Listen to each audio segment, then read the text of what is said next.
and welcome to Crimes Through Time, a weekly snapshot of crime history.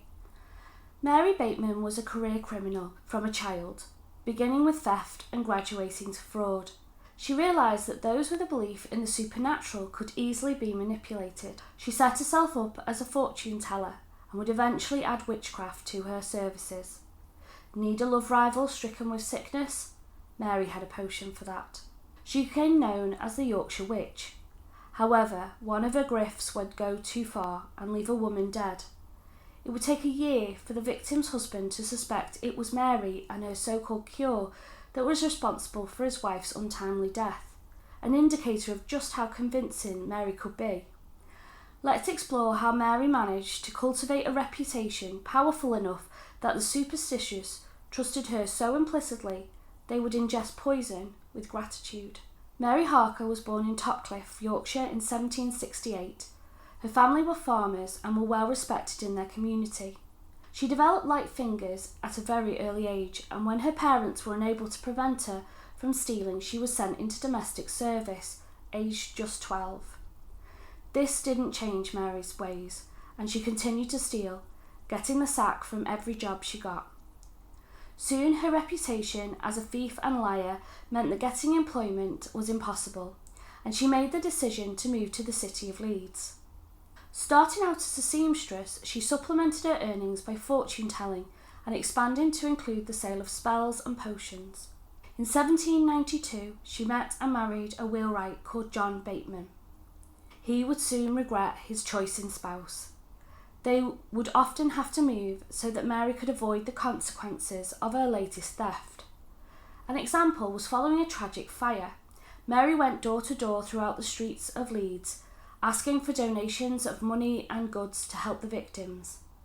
Mary then promptly sold all the items and kept all the proceeds for herself. The final straw for John came when Mary lied to him that his father was ill and insisted he must visit immediately. While he was away, she sold all of his possessions to pay off some of the victims of past schemes in order to prevent the police from being informed. Mary, like most successful grifters, was charismatic and disarming. She had an inbuilt ability to identify the gullible and discover their weakness, exploiting them for their own gain. John Bateman would leave Mary to join the army. By 1799, she had cultivated her reputation as a successful witch. She would be employed to provide cures for customers who believed that they had been the victim of evil wishes, alongside selling her charms and potions.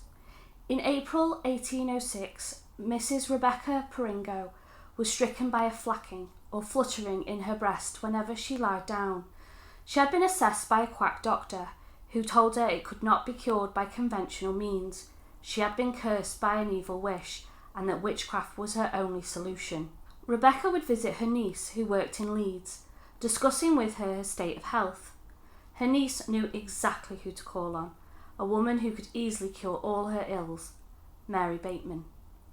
Rebecca and her husband William called on Mary and begged for her assistance.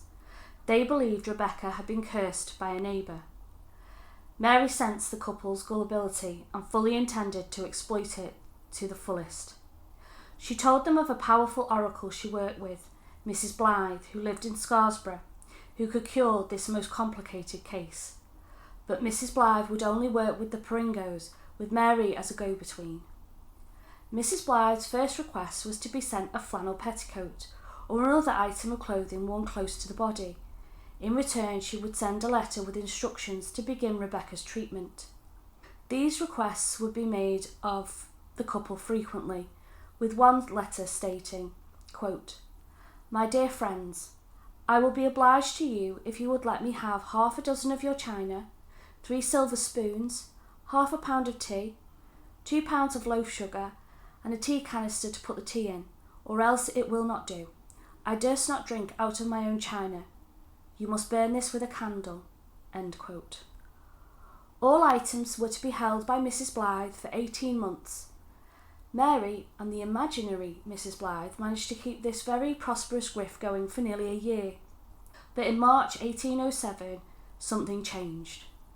Maybe the Peringos became suspicious, questioned why Rebecca had shown no improvement, or they simply ran out of possessions for Mary to steal. A letter arrived from Mrs. Blythe giving some very specific instructions. The couple were to take 1/2 pound of honey to Mary, who would then lace it with a potion. The oracle had seen that the couple would become very ill in May, and that this mixture, made into a pudding, would be the answer to preventing the grave situation. The potion was mercuric chloride. At trial, William Perigo's description of what happened next was read out. Quote, "He ate a single mouthful. It was so nauseous that he could not eat no more. His wife, however, swallowed 3 or 4 mouthfuls, but was unable to eat more, and she carried the pudding into the cellar, where she seized with the most violent vomitings." End quote. Mary provided them with a supposed antidote. Unfortunately, it was arsenic. William ate very little of the pudding or the antidote. He was ill for days and his lips turned black. Rebecca forced herself to complete the task as instructed by Mrs. Blythe. She died an agonising death on the 24th of May, 1807. Mr. Chorley, a local surgeon, was called to Rebecca's body. He was convinced that the cause of death was poisoning, which was demonstrated by the immediate death of the couple's cat after eating a little of the pudding. However, nothing was done to confirm poisoning or to find the person responsible. Curiously, William continued to consult Mary for another year. Letters arrived asking for coal, clothes and other items, and William did as instructed. Finally, in October 1808, William grew suspicious of Mary. He had seen no improvement, and it had well exceeded the 18 months originally stated for the charm to work. Years ago, Mary had sewn paper into each corner of his bedsheet, on which spells of protection were written. William removed the paper to find that they were blank. He immediately went to the police, and Mary was arrested. The evidence against Mary was insurmountable. The Perigos' belongings were found in her house. The letters from Mrs. Blythe were all in Mary's handwriting, and she was in possession of the 2 poisons used. Mary's only defence was denial, but her reputation was laid out in court as person after person testified to her criminal activities. She was found guilty and sentenced to death by hanging. Her execution was set for the 20th of March 1809, but Mary couldn't resist one last con, and was found to have been swindling fellow prisoners with promises of using her powers to grant them reprieves. She was executed by John Curry in front of a huge crowd. Rumours had spread that Mary, the Yorkshire witch, could use her powers to avoid the noose by simply vanishing into thin air. They were disappointed. Mary's body was transported to Leeds, where a crowd of 2,500 waited to view the corpse, each having paid 3 pence for the privilege. From there she went to the General Hospital for an invasive examination of her anatomy. She was then skinned. The skin, having been scraped and tanned, was sold as charms against evil or as a souvenir. Currently, the skeleton of Mary Bateman is displayed for the public in the Thackeray Medical Museum, Leeds. Thank you for watching. Please like and subscribe, and let me know in the comments below what you think about this case, and I look forward to welcoming you in the next one.